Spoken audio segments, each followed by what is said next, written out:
I was just thinking back there, I didn't realize it, but the first poem that I remember us publishing also had deer. It was self-portrait of a saint and a deer or something like that.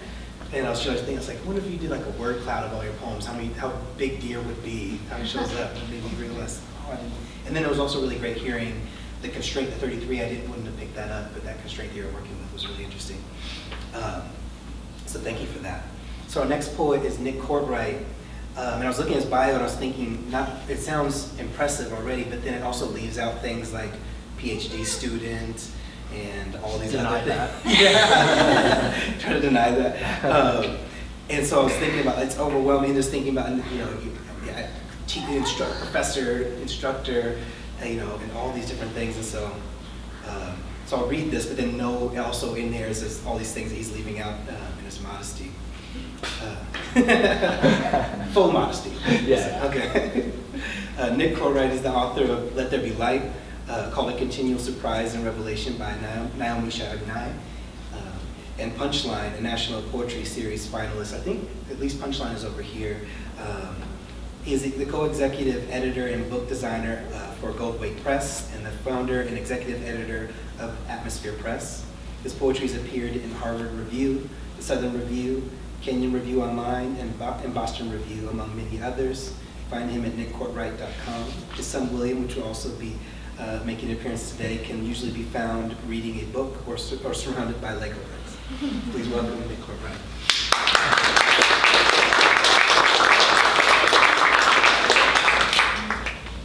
How's it going? Going all right? Okay, so I suppose I will go ahead and read just two poems so that then Will, who's cowering nervously over there, go ahead and read his poem as well. So the first one I'm going to read is one of the ones that was published in Borderlands. So I feel very pleased to be in this issue and to discuss this nature of the relationship between politics and poetry, which would seem to be two things that don't belong together in many ways, but also in times of political duress, poetry is probably more essential than any other. So here's the first poem. A Word on America. I look out the window and look. It's the outside the window place. It's the remarkable vista of another city I'll never be again, where curiosity turns into the last train missed. We don't need to be oblique here. We want to add the language of other languages here. Aquí, here. This is what it's like to be in a state of confusion, like the baby duck whose mother escapes the river just before the water quickens. When the little one sweeps down the falls, it's learning in a way any student should be grateful to learn. And we are all students.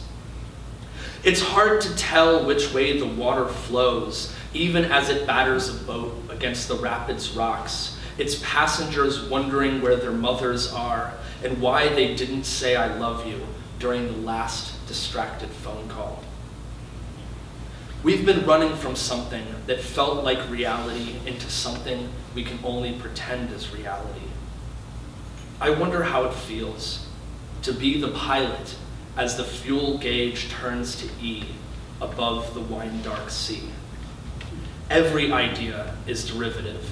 Every experience is cognate to another prior experience.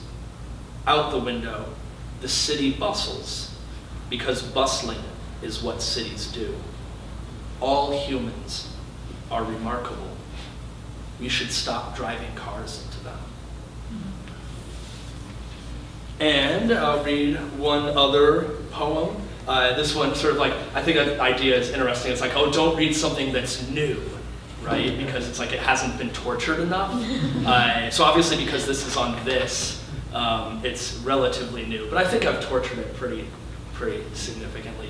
And I'm reading this one in particular because it ends with a cameo from Will, who is on deck.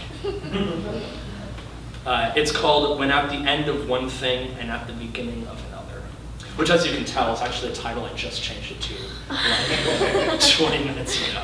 So, but here we go. Wind does not breathe, it is the breath. And every night is a meteor, where I scroll through the history of universes and my grandmother like an archaeologist of hope.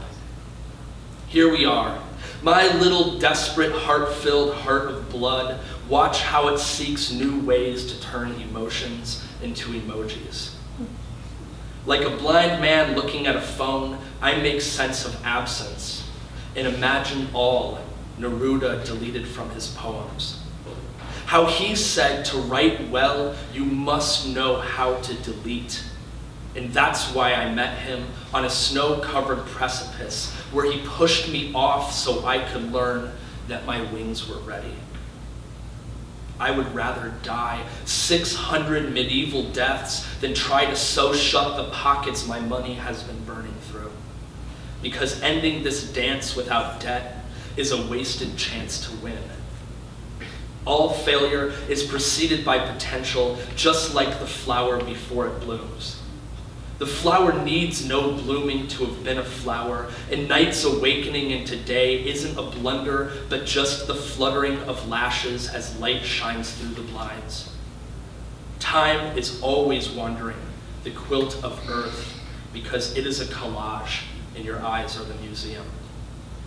So I tried to read unwritten pages as always, and that's why I looked through the screen to see the screen I was seeing through.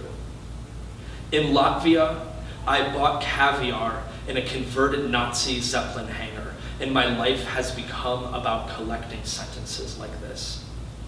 Once in Cuba, I met a Russian psychotherapist and gave her the blueprints she sought in exchange for keys to a door I couldn't find. When at the end of one thing and at the beginning of another, I discover how a cell membrane is an illusion, how not celebrating a death is like mourning a life. It betrays a misunderstanding of how this whole show works. When huddled cross-legged beside a Christmas tree, by yourself and in a trance, you don't need to intend for your heart to beat, for it to beat. So on Good Friday, I couldn't help but accidentally say Jesus in response to things large and small, and every time I did, I felt him there, saving. Or did I? A leaf in summer resists interpretation, unlike its fall and spring counterparts, but where does that leave the leaf in the winter? This is how I order the fanciest drink to feel as if glowing many hours away is the way to glow. But this is real life. And if it is smiling, I will love it. Because in America, we trust in pragmatism, our sole contribution to philosophy, even if it is a weak-minded and simplistic philosophy. It is all we have. Wind does not breathe. It is the breath. That's intense, my eldest child says. So I ask him to help me write a poem for this girl I like. Ay, ay, ay, he says, returning to his Cheerios. So, with that, I will go ahead and call him up here. Come on, Will, come on up. He's hibernating. I know. All right, child, stand up though, for real. Okay, come on, come on.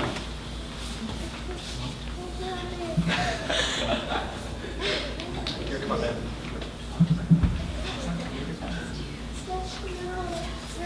Okay, so this is the first poem he's published. It's about the president. You guys heard? You guys know who the president is? Okay, so this poem is one he wrote about this.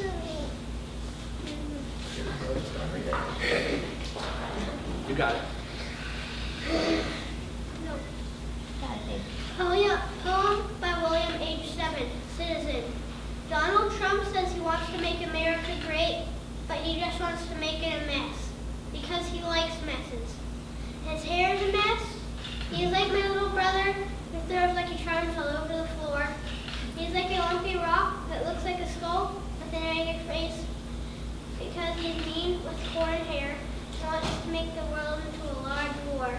He's just not a nice man.